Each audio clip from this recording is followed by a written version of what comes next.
Oi! Vou botar essa música, eu adoro. Esperar o pessoal entrar, né?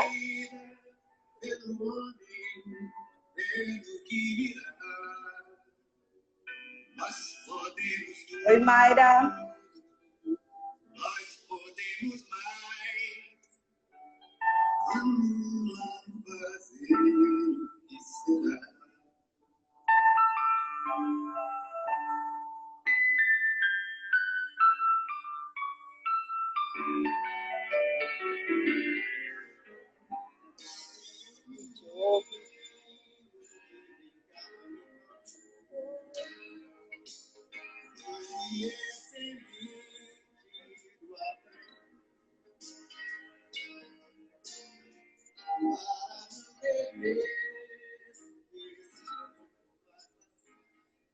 Como é que tá, Dani?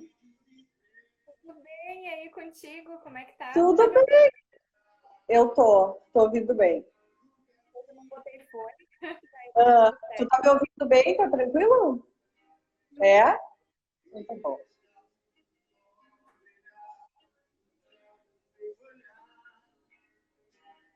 Esperar mais um pouquinho e já começamos, né?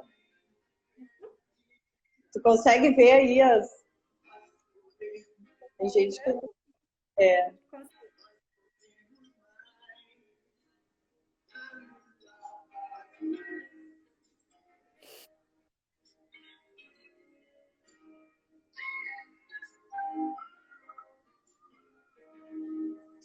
Vamos lá, então. E aí, Dani, vamos... o pessoal vai entrando, a gente vai... Como é que você está? Bem? Então, eu te apresento. Eu sou Daniela Vendeira, sou musicoterapeuta e antes de ser musicoterapeuta já trabalhava com educação musical com pessoas com autismo especialmente, mas também alguns outros transtornos de neurodesenvolvimento. E já faz uns 11 anos que eu tô nessa, entre educação musical e depois a mudança para musicoterapia. Eu comecei a live colocando música, né? E aí, quando a gente fala em musicoterapia, parece que é só isso, né? Que a criança vai lá para terapia e só vai ser música, né? Daí eu queria que, na verdade, tu explicasse um pouquinho de como é esse trabalho, que não é só isso, né, Dani? Não é só a questão da música, porque a música é um todo, né? Mas aí eu queria que tu explicasse um pouquinho de como é o trabalho da musicoterapia. A música é um material que a gente usa no atendimento, mas ele é um material para chegar num fim. E esse fim vai ser relacionado com uma avaliação realizada com a criança. Eu sempre falo criança porque a maioria dos meus pacientes são crianças, né? Mas temos terapeuta que atende adolescente, adulto, idoso, Uhum. enfim. Então, a música vai ser utilizada para alcançar alguns objetivos que são terapêuticos e a gente avalia de acordo com a avaliação individual da musicoterapia, em parceria com os outros profissionais. E aí vai Uhum. envolver de fala, de motricidade, de foco, autocontrole, criatividade, né? No caso do autismo, para sair das fixações e tentar ampliar o leque de interesses da pessoa. E tudo isso Uhum. usando a música. Hoje mesmo eu fiz um trabalho, agora eu estava conversando com a mãe do menino, que foi um curta, né? Uma coisa que não é tão comum de se ver dentro do consultório, mas ele gosta muito de histórias, história em quadrinho. A gente fez toda a trilha sonora, gravou as músicas, gravou a trilha com as imagens, ele montou os Ai, que personagens. legal. Então foi toda uma produção cinematográfica, mas o Uhum. foco é e aí era ele mudar o foco de interesse, que estava muito fixado em alguns personagens.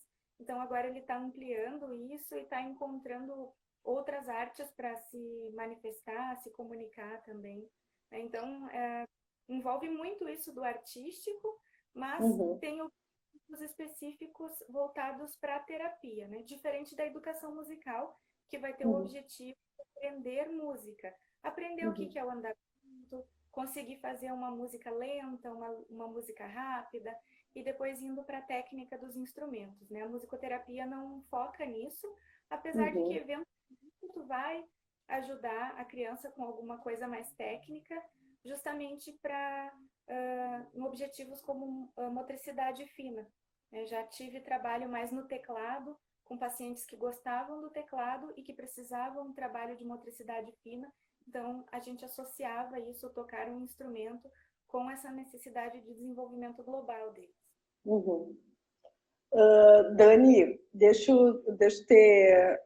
Às vezes chegam alguns casos para mim onde a criança, tá, ela tá muito focada, tá com hiperfoco na música, tá? E eu geralmente, e aí o que acontece? Os pais estimulam muito, né? E o que que eu geralmente solicito? Que neste momento, e aí talvez você vai brigar comigo, mas assim, que neste momento não vá para a musicoterapia, se organize um pouco, até aí. Por quê? Porque ele tem tanto hiperfoco e as pessoas estimularam tanto que a coisa se perdeu, entendeu, Dani? Nesse sentido, o psicoterapeuta teria que trabalhar para ampliar o repertório, né? Porque às vezes ter um hiperfoco, principalmente com criança pequena, porque eles ficam todos nos mesmos canais do YouTube. E aí tem uma diferença entre tu fazer música e tu ficar só passivo assistindo e repetindo aquilo que tu vê na televisão, tablet, celular. Então, talvez uma abordagem mais criativa dentro da musicoterapia, usando improviso, música pronta, porque aí vai estimular a comunicação e vai tirando um pouco esse foco excessivo. Eu já tive crianças que cantavam o mesmo trecho da mesma música o dia inteiro, o tempo todo. E é criativo, né? Tem músicas que eu ouço várias vezes o dia inteiro, daí fica aquela cantar a mesma coisa. É complicado e às vezes ela nem te ouve, né? Tá o tempo todo cantando aqui, não presta atenção em mais nada. Então é importante entrar com outras manifestações musicais, tentar ampliar o repertório. Tem um menino que hoje em dia ele gosta muito da música dos macaquinhos pulando na cama. Então eu já trouxe uma história sonorizada com um macaco, ele se interessou porque tinha um macaco e ele foi saindo aos pouquinhos e agora ele já está em outras histórias, interessado em livros, por causa daquele livro do macaco que tinha a ver com a música do macaco, né? Então a gente foi ampliando esse repertório para ele conseguir sair daquela obsessão que era a música do macaco. E aí como é que tu orientou estes pais em relação a isso? Porque tu não trabalha sozinha, tu acaba, né? E aí como tu orientou para que contribuísse com esse teu trabalho? Tudo o que eu faço de novidade na terapia, principalmente novidade para criança, eu gravar na medida do possível, quando a criança também não tem um hiperfoco pelo celular e fica arrancando brincar, né, querendo entrar em aplicativo, mas eu tento gravar e mandar isso para a família, mandar repertório novo. Nesse caso que eu usei livros, eu fui pedindo para eles lerem livros em casa, fazer a socialização do jeito que a gente faz na terapia. Eventualmente os pais também para aprender a fazer alguma música, alguma atividade, alguma composição, né? Então eles têm que entrar para aprender e tentar ampliar esse repertório em casa também. Costumo mandar links de páginas diferentes do YouTube para não ficar assistindo uma coisa. Para criança que tem hiperfoco, o YouTube vira um problema porque ele acaba trazendo vídeos relacionados. Então, ela 10 versões dos macaquinhos pulando na cama, né? E esse hiperfoco porque vai mudar o desenho, vai mudar o audiovisual todo, então fica querendo assistir tudo várias vezes e vai indo um atrás do outro. E o YouTube piora isso porque ele vai dando mais e mais vídeos e alimentando, né? Então eu peço para eles mostrarem músicas diferentes, influenciar para cantar, não ficar só assistindo, tocar junto com as músicas e que esse momento de assistir o YouTube seja um momento de interação entre eles também. Geralmente eles já têm musical em casa, né? Porque chega muita criança assim, já gosta de música, por isso que eu quis fazer musicoterapia. Ou já veio uma indicação e daí eu comecei a comprar instrumentos.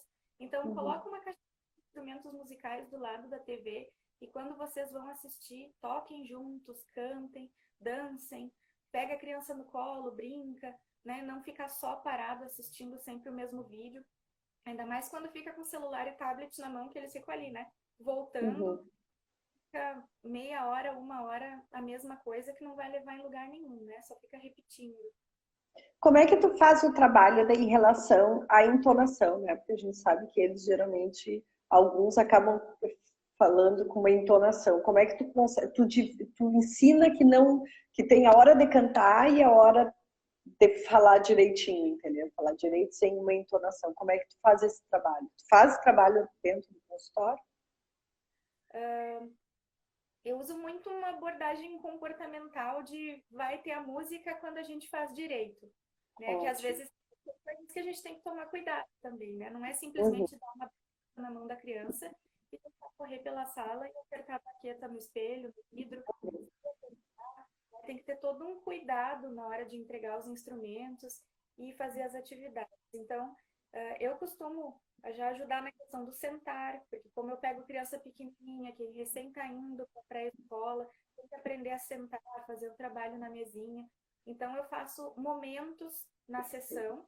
Tem um momento que a gente chega, canta o oi, pode dar uma pulada, correr pela sala e a gente senta, e aí vai Uhum. começar a nossa agenda.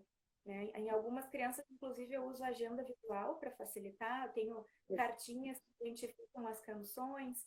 Tem mais velhos que já escrevem, super velhos, assim, 8, 9 anos, adultos praticamente, fazem a agenda escrita. Aí a gente vai fazendo check-in. Tem os momentos que eles podem escolher quando eles conseguem, né? Fazer escolhas de músicas e às vezes até vir com essa do hiperfoco e tentar gravar, fazer alguma coisa diferente, mas é bem organizado. Não ficam livres, fazendo o que Ótimo. quer, gritando. Às vezes chega a criança pequena muito desorganizada, então eu tenho que aproveitar os sons que ela está fazendo e os movimentos que ela está fazendo para transformar em música, para chamar a Uhum. atenção de uma forma não muito invasiva, de tentar segurar e botar no chão. Né? Já que eu vou usar a música, eu tento cantar junto com aquilo que a criança está fazendo, para ver se ela me olha, se ela presta atenção. Aí eu vou convidando, vamos sentar? Olha aqui o instrumento que eu trouxe. Daí eu vou trazendo para dentro da rotina. Tem sido bem fácil. Agora que eu já peguei o jeito de fazer Uhum. isso, de ter essa consistência, né? A rotina é rotina. Então, se eu vou Uhum. ter canto no início, vai ser a hora do canto na frente do espelho, para a gente fazer caretas. Vai ser por um bom tempo para a criança poder se organizar e ela entender o que está sendo esperado dela naquele momento ali dentro da musicoterapia. E como é que tu vê quando a criança, a gente está falando do autismo aqui, né? Quando que tu vê que a criança está indo para um instrumento? Como é que tu faz isso? É a família que traz para ti? Ou é tu que vai vendo que a criança gosta mais daquele instrumento? Ou daqui a pouco a criança não gosta de instrumento nenhum e tudo bem? Existe isso? Claro, eu costumo mostrar muitos instrumentos durante o processo terapêutico. A própria Uhum. avaliação envolve como que ela manipula um violão, como que ela manipula um instrumento de sopro, que geralmente eu uso flauta doce, que já é um instrumento que tem na escola, apitos com som de pássaro, escaleta, que é aquela de assoprar e tem uns tecladinhos, tambores, percussão diversa, percussão pequenininha, triângulo, enfim. Uhum. Tem um monte de instrumentos para a gente experimentar. Eventualmente eles trazem alguma coisa de casa também, mas nesse caso, geralmente os pais gostam e oferecem para a criança porque gosta. São poucos os casos que eu já peguei que a criança veio dizendo, eu gosto desse instrumento, eu quero trazer Uhum. ele junto. Geralmente é uma influência da família. Na educação musical também acontece, né? Às vezes vai estudar Uhum. teclado e os pais gostariam que estudasse. Não porque a criança já tem um desejo. Né? Uhum. Então, eu mostro muitas coisas e vou vendo o que, que ela tem interesse. É comum que criança pequena tenha um interesse muito sazonal. Às vezes pega um de sopro, outras vezes vai para um violão, outras vezes vai para um teclado, depois experimenta a percussão. E é muito normal isso, né? Explorando os materiais que tem ali.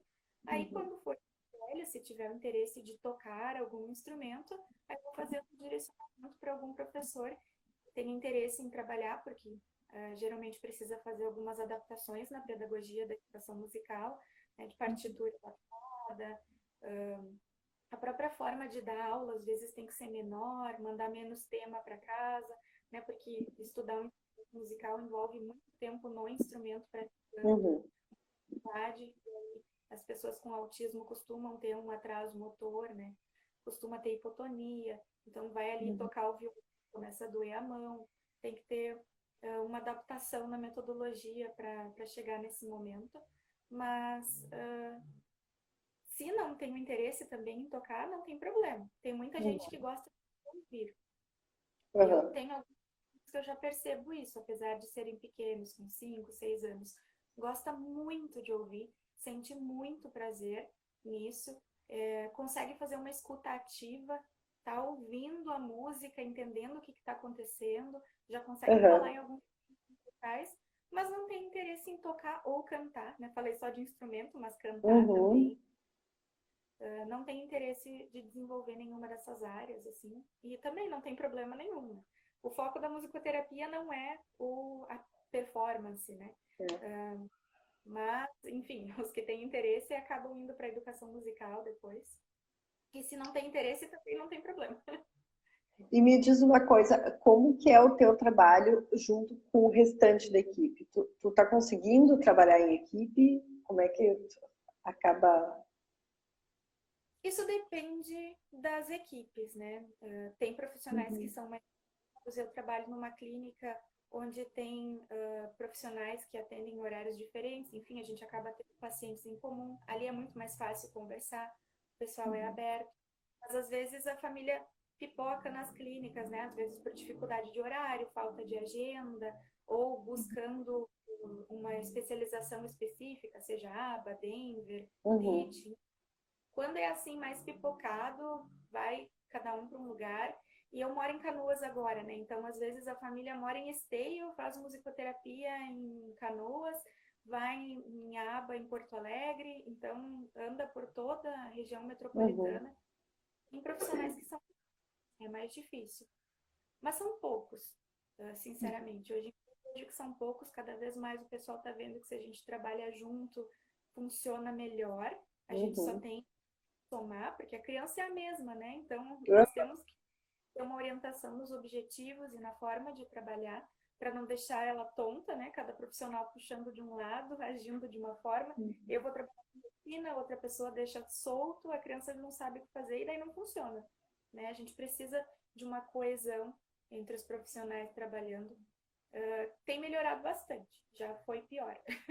E hoje em dia eu vejo assim, essa coisa da internet facilitou muito, né? Até agora com a pandemia, da gente fazer encontro online, facilitou mais ainda.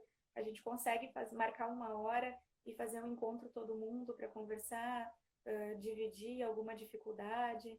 Então, algumas coisas que são boas que vieram com a pandemia para facilitar a nossa conexão. Quanto tempo geralmente dura os atendimentos de musicoterapia? Depende da idade da criança? Eu trabalho 45 minutos. Tem Uhum. colegas que fazem 50, uma hora, 30 minutos. Tem profissionais que dizem que é até 30 minutos quando está fazendo adaptação, então pode fazer menos tempo. Costuma-se fazer um pouco menor, em torno de 30 minutos, quando são bebês, porque o Tá. tempo de atenção deles é muito mais curto. E Uhum. sessões longas, geralmente só se for em grupo, com uma Uhum. hora, uma hora e meia. Eu já trabalhei com grupos e daí realmente precisava, até organizar tudo, até o pessoal trocar instrumento, né? Porque às vezes um escolheu um tambor e daí o outro ficou com ciúmes e quer experimentar também.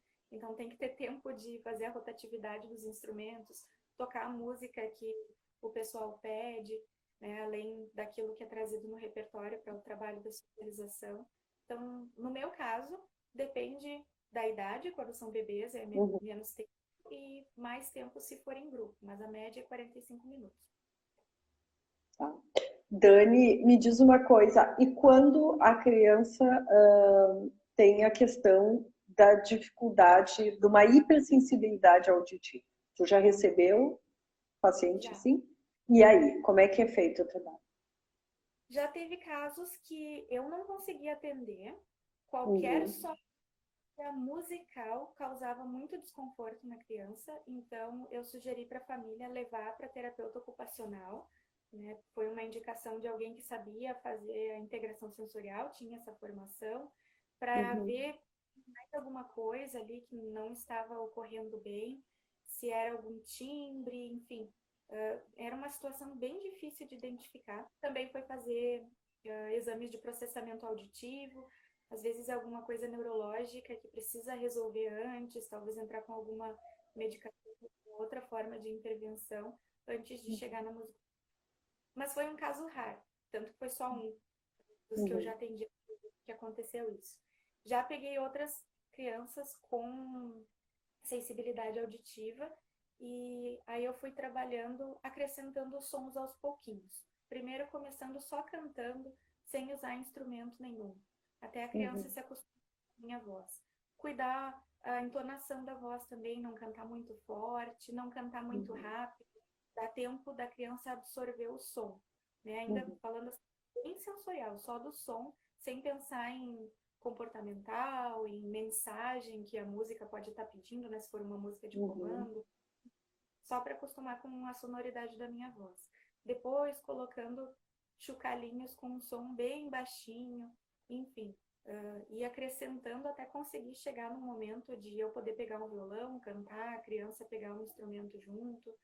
Teve um caso tanto grave que eu atendi, que era uma criança com autismo e síndrome de Williams, tinha uma sensibilidade auditiva gigantesca, e foi um trabalho bem assim, de acrescentando sons semana a semana. E aí É porque eu fazendo todo sei que o William tem uma hipersensibilidade terrível, né?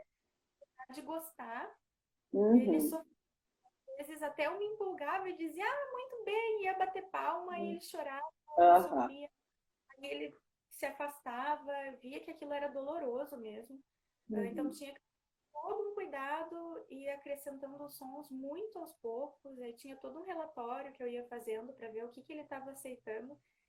No final de um ano, foi um processo bem demorado, a gente fazia um escarcéu dentro do atendimento. Era teclado a todo volume, Ai, cantando coisa boa. violão junto, mas como ele ainda não tinha ido para a escola, ele ainda tinha o problema com um grito de criança. Aí, depois eu acabei saindo de Santa Maria, ele seguiu com terapeuta ocupacional, fiz indicação também para educação musical, para ele começar num grupinho pequeno de crianças, para ir formando. E agora eu não sei como é que tá, porque com a pandemia, né, enfim, foi entrando. Aham. Mas é possível, é difícil, é um trabalho bem complicado, porque é muito neurológico, né? Tem que dar tempo para absorver, ter muita paciência e às vezes até proteger alguns sons. Né? Tem um som mais agudo, meia-lua, que tem aquelas platinelas em volta. Ele foi um inútil que a gente usou, porque é um ruído bagunçado, então o cérebro dele não conseguia processar e aquilo era interpretado como dor. É, claro que tem que cuidar, né? Tem alguns autistas que têm manias, né?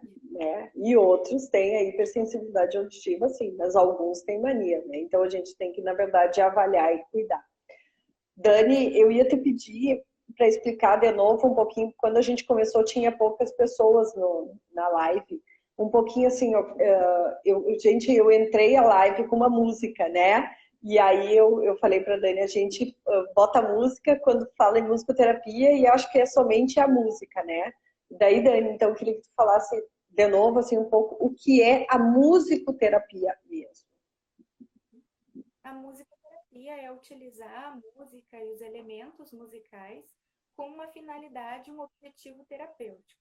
Então, eu vou utilizar instrumentos, o canto, para alcançar algo que foi identificado na avaliação. Por exemplo, uma criança com um atraso na fala, né, eu vou identificar também com auxílio de fono, ver o que está atrasado, onde que ela precisa chegar no desenvolvimento dela, e aí organizar todo um repertório, organizar os instrumentos, organizar a própria sessão, né, que eu faço um trabalho mais estruturado, então os momentos para trabalhar a fala e tentar com que ela chegue no mais próximo possível do que é esperado para a idade dela.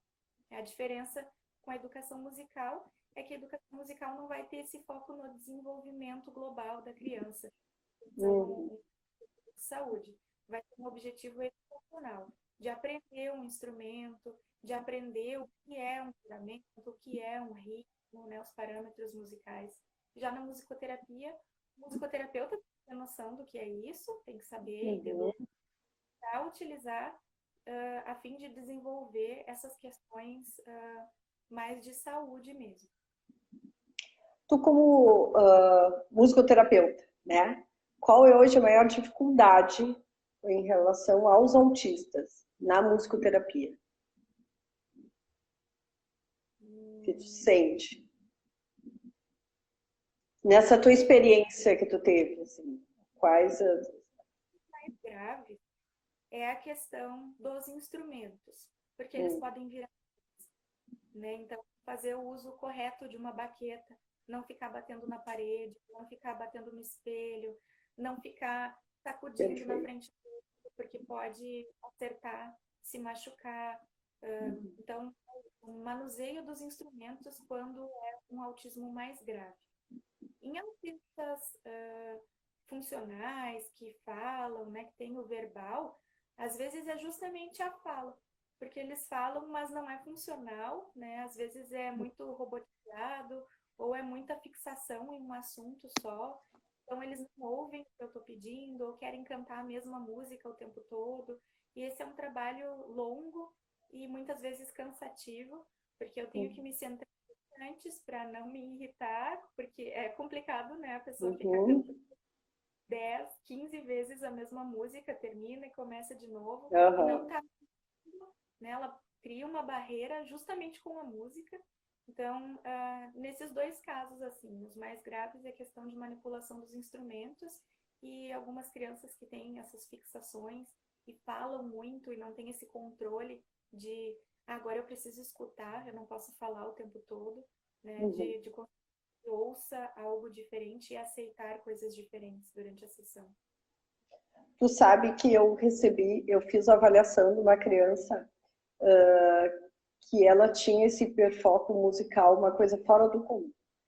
Se tu fala, eu estava fazendo a avaliação nele e assim eu falava azul, ele começava a cantar uma música relacionada a azul, tá? Falava bola, ele cantava, né? E aí quando eu fui dar devolutiva para a família, eu falei para a família o quanto tinha que cuidar isso, né? O quanto tinha que cortar isso dele e que tinha que ter momentos da hora da música. O pai era músico, tá? Só pra você ter uma noção. E aí o que acontece? Os pais acabam achando a coisa mais linda do mundo, porque o autista é pequenininho, ele não fala, mas ele começa a cantar, né? Então aí os pais se emocionam com isso, né? Porque ele não fala, mas ele canta. E aquilo é muito emocionante. E os pais estimulam muito aquilo. Só que isso acaba virando uma estereotipia, muitas vezes uma ecolalia e logo um hiperfoco. E a gente sabe que quando tem um hiperfoco acaba dando um tilt, né, nas crianças. Porque aí realmente não existe nenhum tipo de diálogo, é tudo musical. E aí eu orientei que tivesse momentos, né, para aquilo ali. Que tem até a sala do pai lá de instrumentos, ó. Então, se ele cantar, ó, agora a gente não vai cantar, né? Então, assim, a hora do instrumento, e é isso que tu estava falando da baqueta, o que que acontecia? Ele pegava a baqueta e ficava batendo na casa toda, entendeu? E acabou virando uma estereotipia também. E daí os pais também achavam aquilo bonito, porque diziam, olha, ele está tocando bateria, entendeu? Então, assim, esse tipo de orientação tu acaba dando e mostrando para a família e dizendo como é que faz? É a família que te traz isso ou tu já meio antecipa isso? Olha, pais, cuidado se ele pegar uma colher e ficar batendo. Como é que é essa orientação? Geralmente eu tenho que orientar para sair um pouco da televisão. Né? O caso não é assim de sair pela casa produzindo música. Acredito que nessa situação seja também pelo pai ser músico. O menino Uhum. teve a hiperestimulação musical É. desde. Uhum. Geralmente eu tenho que pedir para sair da televisão e mostrar que tem momentos. E como eu comentei antes, interagir, não ficar só parado assistindo. É porque é muito comum deixar a criança na frente do YouTube e deixar ali. Vou fazer as minhas coisas, ele gosta, tá ali prestando atenção. Aí fica Uhum. 1, 2 horas, não interage, mal pisca, né? Às vezes criança muito pequena, que não deveria estar tanto tempo exposto a telas.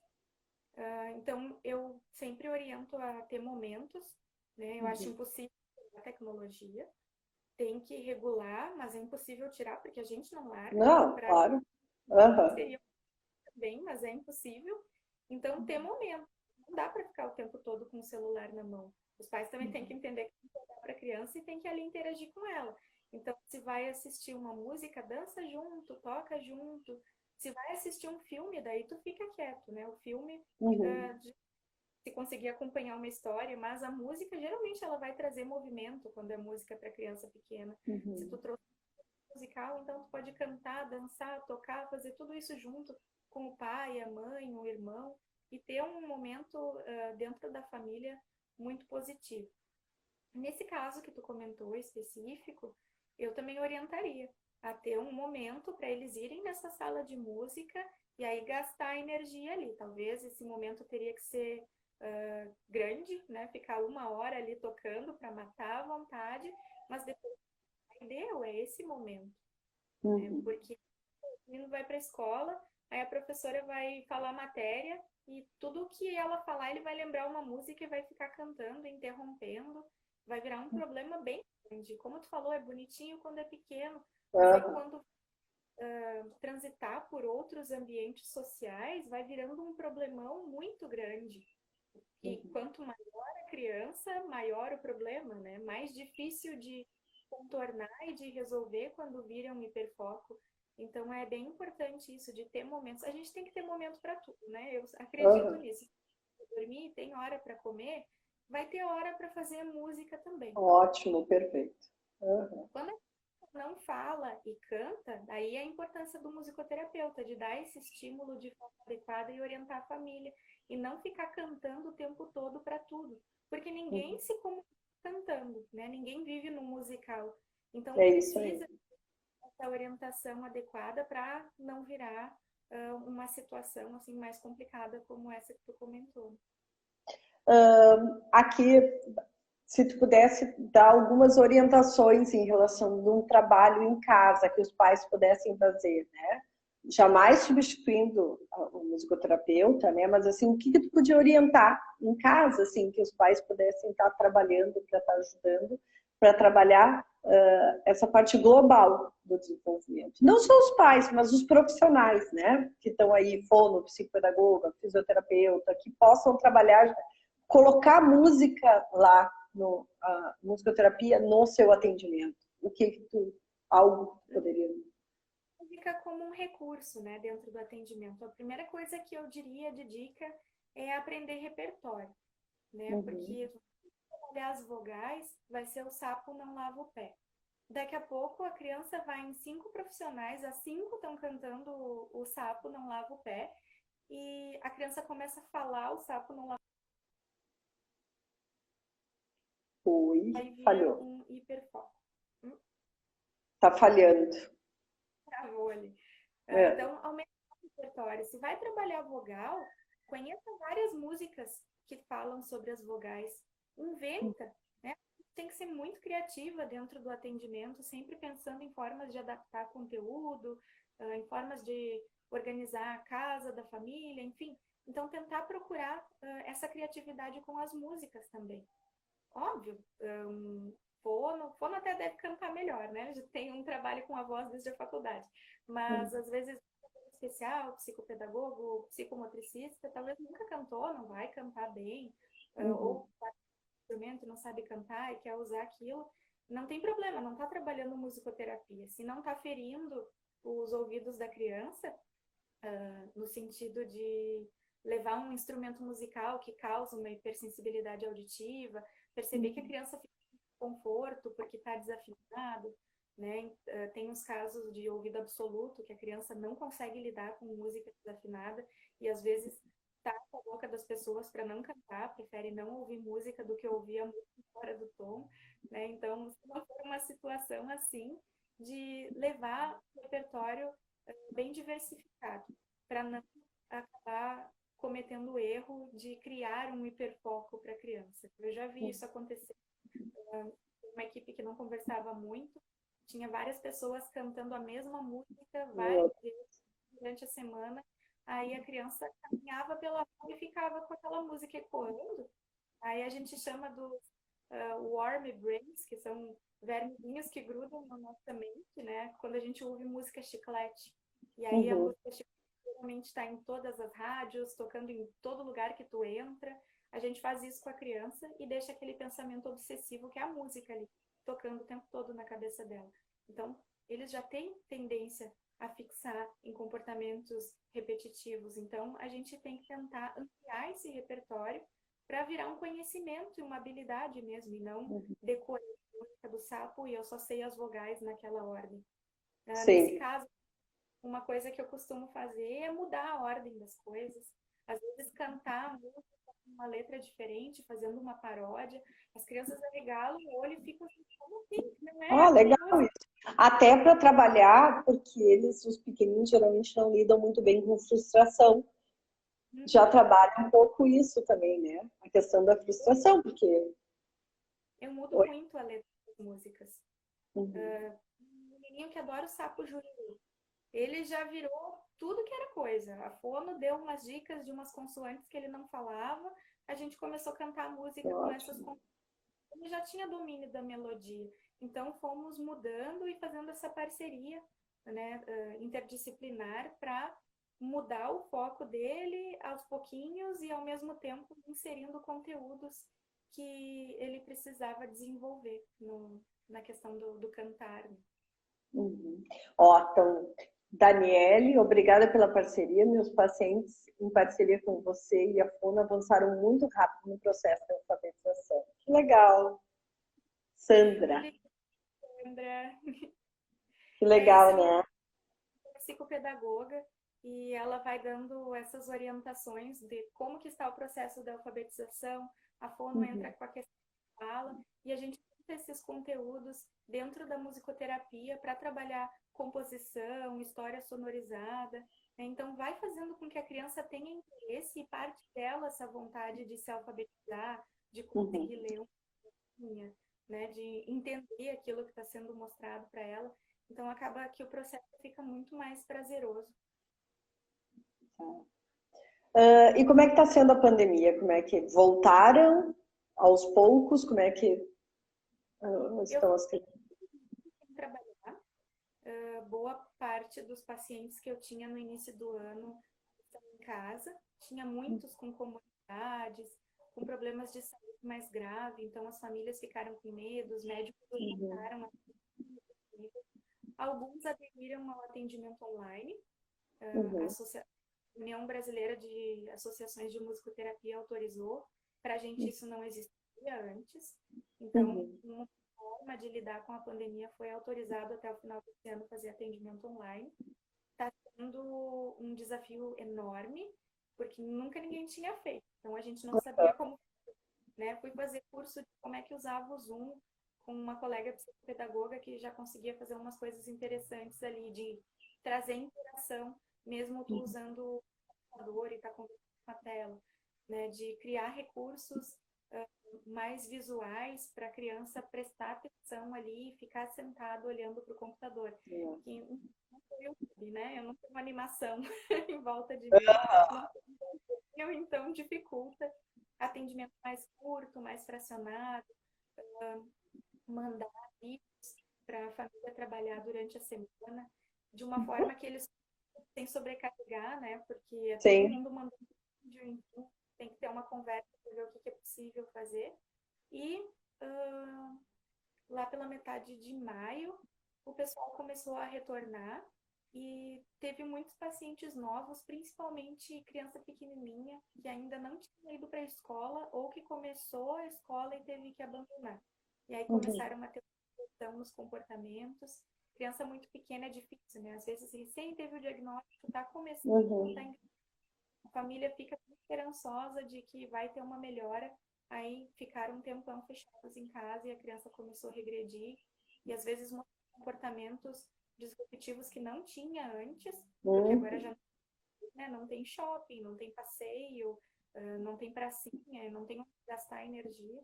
Então começaram a vir algumas crianças novas para os atendimentos presenciais agora. Ai, que bom. Oi? Online tá mesclado, alguns momentos online e outros presenciais.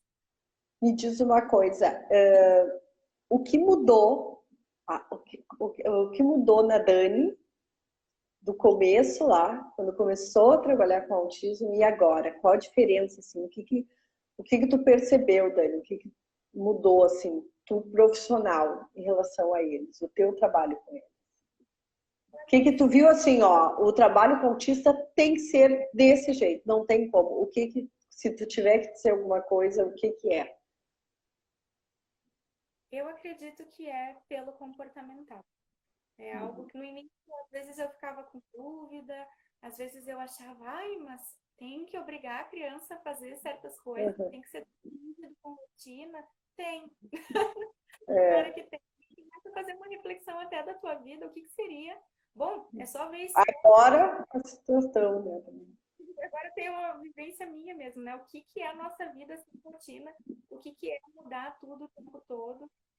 Aqui teve muita mudança toda hora, uma hora abre, outra hora fecha, tu não sabia o que Uhum. esperar para o seguinte, começa a gerar ansiedade, frustração. Daí eu pensei muito também nas crianças que não têm rotina nenhuma, né? Não tem Uhum. essa comportamental. Enfim, as evidências científicas mostram que a abordagem comportamental é tida como padrão ouro para o tratamento com autismo, né? Que melhor dá resultado mais rápido. Então, isso facilita não só para a criança, para o profissional que está trabalhando, mas especialmente para a família, né? Porque uma criança com autismo não é uma criança com autismo, é uma família toda envolvida nessa situação, precisando de ajuda, precisando de orientação. Além desse entendimento, que foi um aprofundamento teórico e também da prática, né, de experimentar muitas vezes o que funciona, o que não funciona, para ir mudando como seria o meu trabalho, a parceria com as famílias. Acho que no início eu tinha insegurança, eu não sabia nada da orientação, não Uhum. entendi como era o autismo, porque eu tinha conhecido pouquíssimas crianças com autismo naquele momento, Uhum. entendendo do segui um bom tempo só com aquelas duas e depois foi aumentando e fui me dedicando mais a essa área. Então, essa parceria de conseguir conversar com as famílias, de fazer trocas, de chamar eles para o atendimento, porque como eu trabalho com música, né, eu preciso muitas vezes mostrar para eles na prática o que está sendo feito, porque só falar às vezes não Uhum. consegue o que está realizado ali.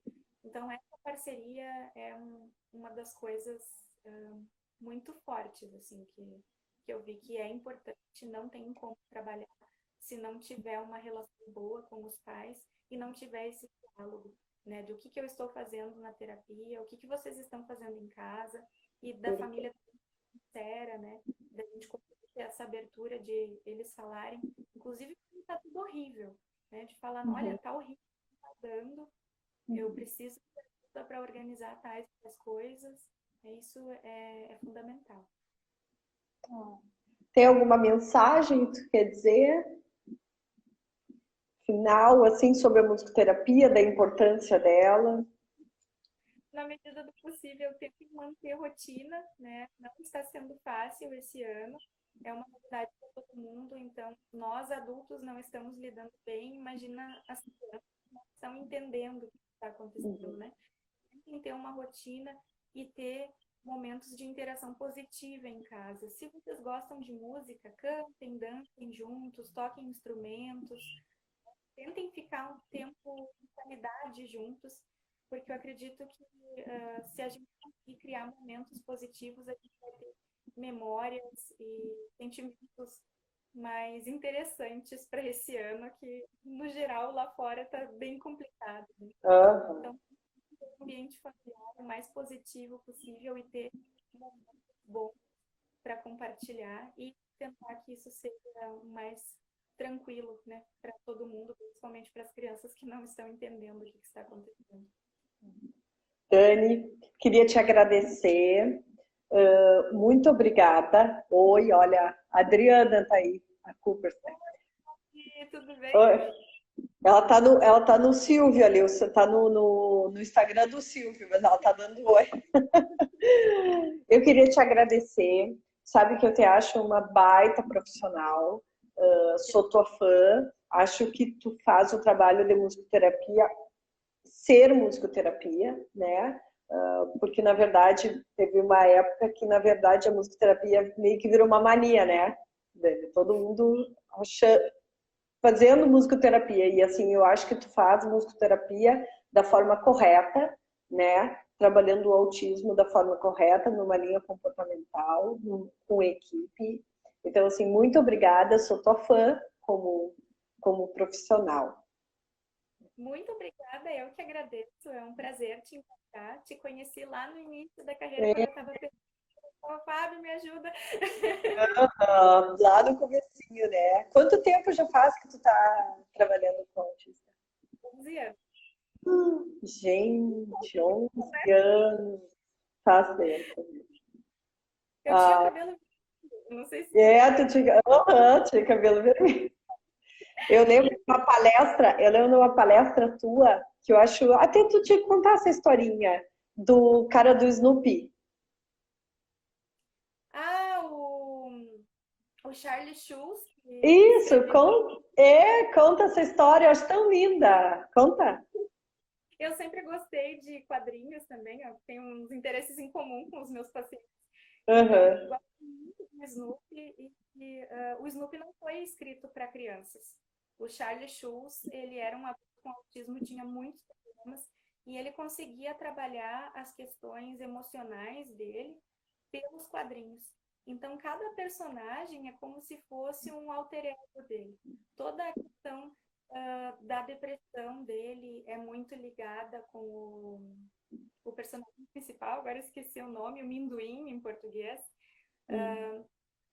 Toda a exploração, assim, a curiosidade dele é muito ligada ao personagem do Snoopy. Tem a parte musical, que ele é super fã de Beethoven, e para ele é o único. Uhum. É o Schroeder, que é o gurizinho que fica ali sempre Isso. tocando. Uhum. Eu lembro disso, a tua palestra tu tem. Tem o Schroeder. E ele tem um comportamento bem relacionado ao autismo, porque ele fica o tempo todo focado no piano e ele não dá bola para ninguém em volta. E tem a Lucy, que é apaixonada por ele, e ela tá ali, ela é super pessoal. Ela é que move o pessoal todo e ela é louca pelo Schroeder. Ela vai lá, ai, me dê atenção. E ele não quer nem saber dela, ele só quer saber de tocar e fica completamente focado ali naquele mundo, né? Então, o Charles Schulz, que é o desenhista e escritor do Snoopy, conseguiu pegar várias características dele e botar um pouco em cada personagem. Se a gente vai ler com atenção, a gente enxerga o autismo nas tirinhas. É muito interessante, é muito educativo. Que legal. Lembro muito disso, para tu ver como a gente marca algumas coisas. Eu lembro muito que tu deu uma palestra antes de mim em Livramento até, né? Uhum, Eu, verdade. e aí eu assisti, lembro dessa cena e nunca mais saiu da minha cabeça aquela cena que tu começa. É? O Muito visual marca. marcou bastante. Dani, muito obrigada, de coração. Eu desejo sucesso para ti. Eu fico com pena que Santa Maria te perdeu, né? Mas que bom que aí Porto Alegre, Canoas, todo mundo tem a Dani agora, a gente não tem a Dani aqui em Santa Maria. Toda sorte do mundo. O que tu precisar, pode contar comigo, tá? Pessoal, a live, ela vai... Oi? Eu fico Pode muito falar. feliz pelo convite. É muito bom conversar contigo depois de tanto tempo e Uhum. partir também dessa admiração. Então, muito obrigada. É um prazer sempre poder falar contigo. Ai, que bom. A live vai ficar um pouquinho só no Instagram, só para gravarem. Depois ela some e daqui eu acho umas 2 semanas, 3 semanas ela vai para o YouTube. Tá, pessoal? Um beijo. Até semana que vem. Semana que vem tem outra live, uma live especial. Espero que vocês estejam gostando, tá? Dani, um beijo no teu coração, obrigada por esclarecer, né? E a musicoterapia é tão importante e que bom que tu faz esse trabalho tão legal, tá? Um beijo. Beijo. Tchau, pessoal. Beijo. Tchau.